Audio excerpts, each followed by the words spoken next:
All right, today we're talking about wintertime bass fishing. I'm recording this video a few days before I post it because right now, hopefully, I'm catching some big fish during the winter, during the cold, heading back to Washington State to fish for a few days. I'm down in Texas, right? It's getting a little cold down here, but nothing like it's up in Washington right now. It's cold, and that is my favorite time of year to be fishing really anywhere. I've fished wintertime, right when it gets cold in a lot of different states over the years. And it's one of my favorite times to be out there because the fishing can be really good. And it will continue to be good if you live in a place where the lakes don't freeze over.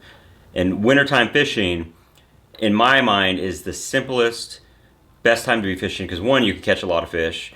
You have a chance of catching a really big one, and things are really simple. You don't need to think about topwaters or frogs or a lot of different baits. In general, you can really narrow down the baits that you're using because fish are more predictable. They're in those typical depth range. There are some shallow fish, but the deep bite can be really good, which is like what it's going to be in Washington.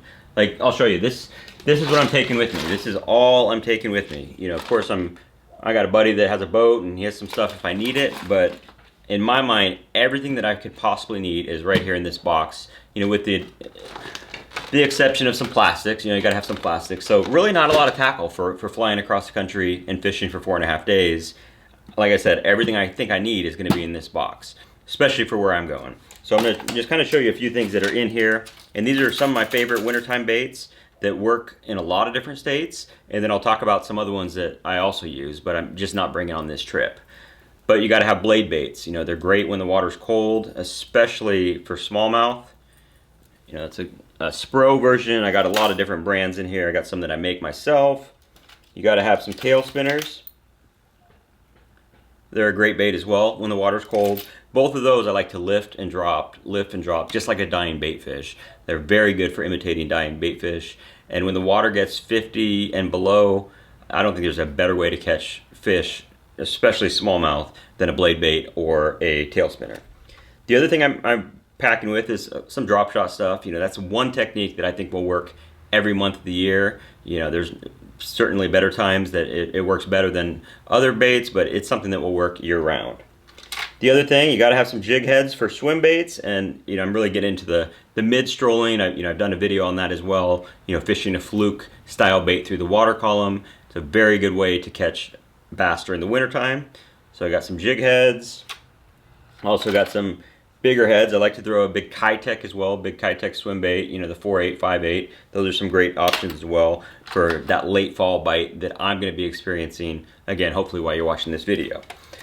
But besides what I'm bringing here, I'm going to run you through some of my other favorite baits that are really pretty universal, stuff that I've used in different parts of the country, for a variety of lakes. The one exception is Florida. I used to live down there as well, and when I lived down there in the winter time, it's nice out. You're in your flip-flops, you're flipping, you're throwing a topwater even. It's a completely different. So basically what I'm going to talk about here is pretty general for everywhere except for Florida. So I'm going to run you through some of the baits, and some of these are kind of basic that, you might be like, oh, obviously they're going to be good, but there's a few in here that are a little trickier, and there's also some twists on how I fish a lot of these baits. Like one of those is the lipless crankbait. This is a Lucky Craft LV500. Obviously lipless crankbaits work great all the time, but during the colder months, I fish them like a blade bait, lifting and dropping, ripping them up, letting them vibrate, and then falling back down. It's a great way to trigger those fish that are feeding on dying shad, which happens a lot when the water gets really cold. So you got to have a good lipless. There's tons of different ones on the market. I like this one. I like the Duo Realis version, but for the most part, I like the thinnest profile bait you can get away with. It's going to have more of that cutting, vibrating action as you're lifting and dropping. The other one, again, this one's no secret, but a jerk bait. This is a Megabass Vision 110. Really like this perch color for fishing northern waters where they're eating perch. Here in Texas, it's a lot more shad style colors. There's a host of different colors that imitate shad. But when you go up north, you got to have a perch color. I should probably actually throw this in the box there because it may be come into play when we get down there, or I guess up there. The other one, got to be throwing this, the A-Rig. It's something that's been around for 12 years now at least, since it really hit the scenes, but it's still deadly when the fish are balled, eating balled up shad. You know, they're cold, they're suspended. It's really hard to beat an Alabama rig.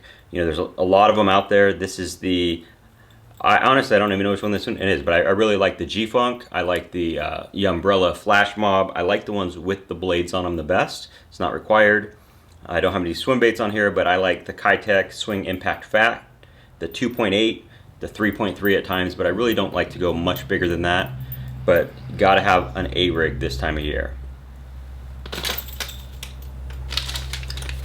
The other one is something that a lot of people kind of forgot about, I think. You don't hear about it as much. It's the Yamamoto Hula Grub. This is the 5-inch green pumpkin.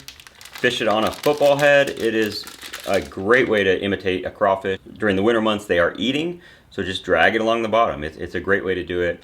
You know, growing up fishing Las Vegas, fishing Mead, Mojave, Havasu, this was deadly most of the year, but especially in the colder months.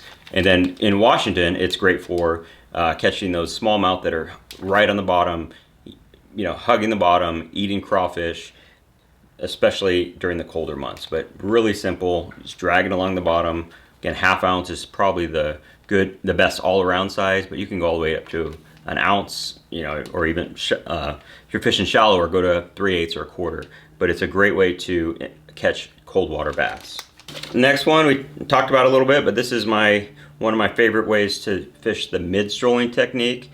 You know, I mentioned all my favorite baits and for that technique in a different video I posted about a month ago, but this is the Jackal Drift Fry. It was made for this technique where you're shaking it through the water column, you know, fishing for those suspended fish, you know, that you're looking at you're seeing on your forward-facing sonar, or even just casting out to points, places like that where you know the fish are eating those bait fish. This is a deadly bait, especially during the colder months. This is something I'll be using while you're watching this video. Hopefully I have something to share about, you know, the fish that I caught with this on that trip that I'm taking. So those are my favorite wintertime baits. Again, you could really downsize your tackle. You can bring a lot less tackle.